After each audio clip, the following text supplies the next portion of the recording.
नमस्कार, आपका बहुत बहुत स्वागत है। रंग एस्ट्रोलॉजी की सीरीज में आज हम बात करेंगे राशि की। राशि जैसे कि आपको मैंने पूर्व में बताया था, तारों के समूह को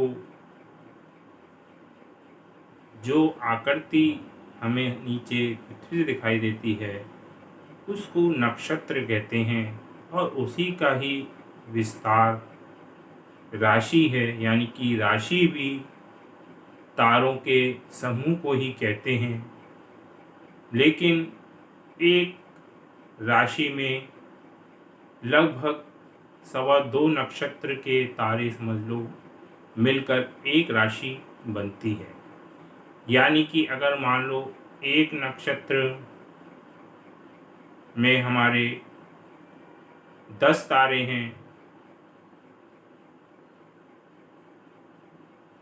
और दूसरे नक्षत्र में भी 10 तारे का समूह है और तीसरे नक्षत्र का हम मान लो उसमें 12 हैं तो उसके 3 तारे ले लें, यानी कि 1/4 एक चरण ले लें, तो हमारे ये पहले दो 10-10 के जो ग्रुप है वो 20, और अगर तीसरे ग्रुप में 12 तारे हैं उनका 1/4 ले लें यानी 3।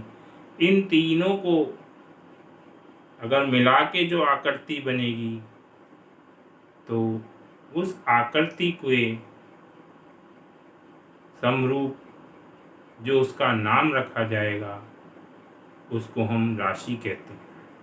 यानी कि नक्षत्रों का ही विस्तार रूप राशि है, यानी कि तारों के समूह को ही हम राशि कहते हैं। जैसे कि हमने नक्षत्र के बारे में बताया था कि हमारा 360 डिग्री का ब्रह्मांड होता है और हमने उसके 27 भाग कर दिए थे इस टाइप से।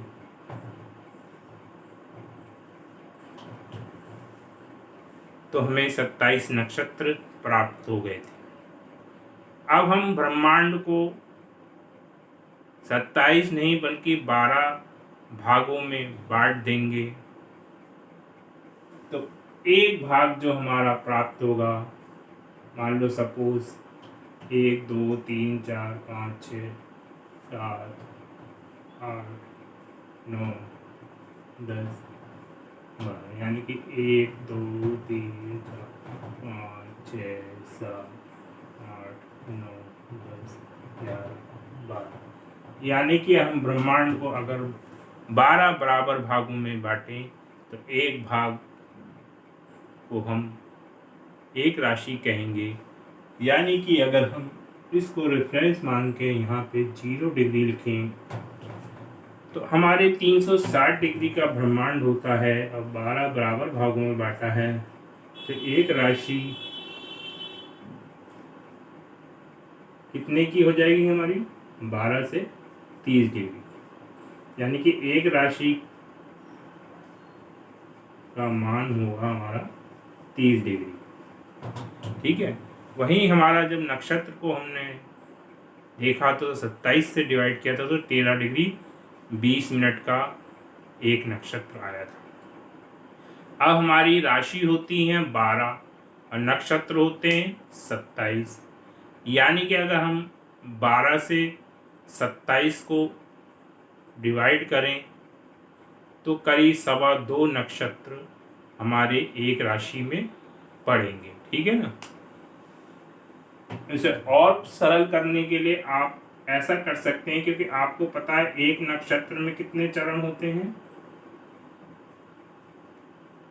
4 चरण होते हैं। हमारे 27 नक्षत्र हैं तो कितने हो गए? 27 × 4 बराबर 108 चरण हो गए। ठीक है। और हम इस 108 चरणों को हम 12 राशि में डिवाइड करें तो एक राशि में कितने चरण आ जाएंगे? 9 आ जाएंगे। तो एक राशि में अगर हम चरण निकालना चाहेंगे तो 108 चरण को हम 12 से डिवाइड करेंगे तो करीब 9 चरण आ जाएंगे। 9 चरण यानी कि एक नक्षत्र में 4 चरण होते हैं, तो 2 नक्षत्र में 8 चरण और 1 चरण बच गया, यानी कि एक नक्षत्र का 1/4 बच गया, यानी कि 2.25 नक्षत्र एक राशि में होते हैं।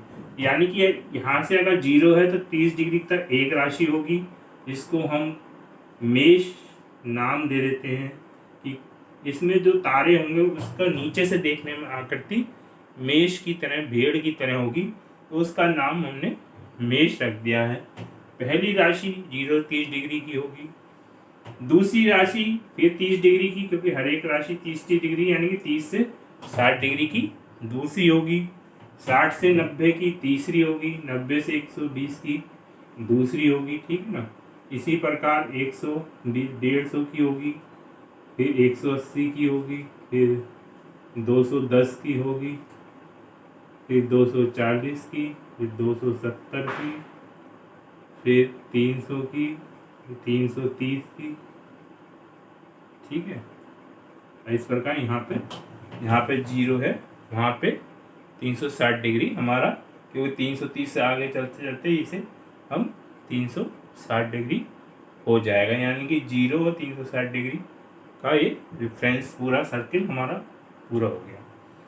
तो अब आपको पता चल गया कि इसमें 2.25 नक्षत्र यानी कि 9 चरण हो गए, ठीक है। 9 चरण इसमें आ गए, 9 इसमें आ गए, 9 चरण इसमें आ गए, नक्षत्र के 9 चरण इसमें, 9 चरण, यानी हर एक में 9-9 चरण आ गए।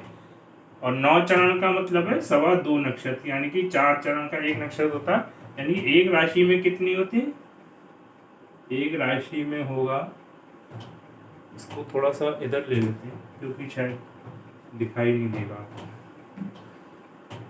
एक राशि में होगा आपका करीब 2 नक्षत्र पूरे होंगे प्लस एक चरण तीसरे नक्षत्र का, एक चरण तीसरे नक्षत्र का।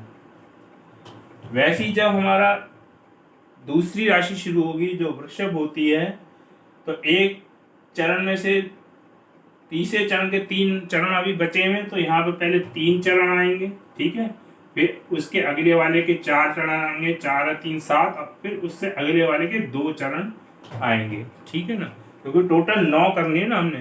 तो यहाँ पे 2 नक्षत्र यानी कि 9 चरण, फिर उसके अगले वाले में जो बचे हुए क्या 3 चरण है वो आएंगे, फिर अगले वाले के पूरे 4 आएंगे यानी कि 7 चरण, और फिर उससे अगले वाले के 2 नक्षत्र 2 चरण इसमें आएंगे, यानी कि हर एक राशि में 2.25 नक्षत्र होंगे, ठीक है।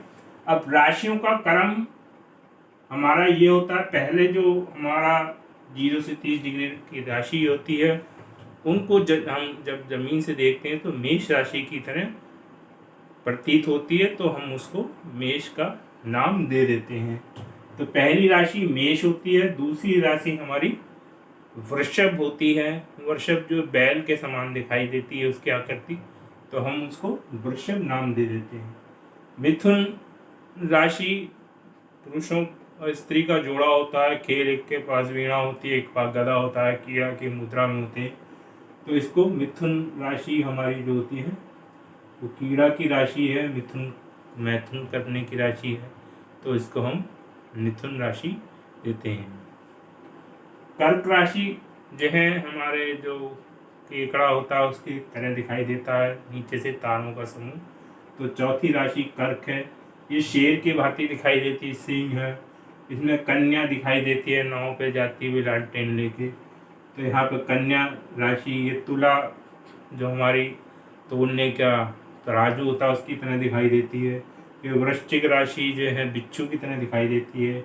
धनु राशि में अश्व और धनु लिए हुए मिक्स राशि है, ये पुरुष और जो है अश्व से मिलकर बनी होती है, धनुष लिए व्यक्ति होता है, तो उस तरीके से हमें आकृति दिखाई देती है। जब राशियों का मैं अलग अलग भी स्वभाव के अनुसार आकृति के अनुसार समझाऊंगा, अभी आप मोटा मोटा समझ लीजिए कि ये राशियों का क्रम होता है, नीचे से देखने पे जो तारों की आकृति दिखाई देती है उसके आधार पे इनका नामकरण कर दिया गया, और क्रम हमेशा यही रहेगा, मेष के बाद वृषभ, वृषभ के बाद मिथुन, मिथुन के बाद कर्क, कर्क के बाद सिंह, कन्या, इस तरीके से हमारी राशियों का क्रम निर्धारित होता है।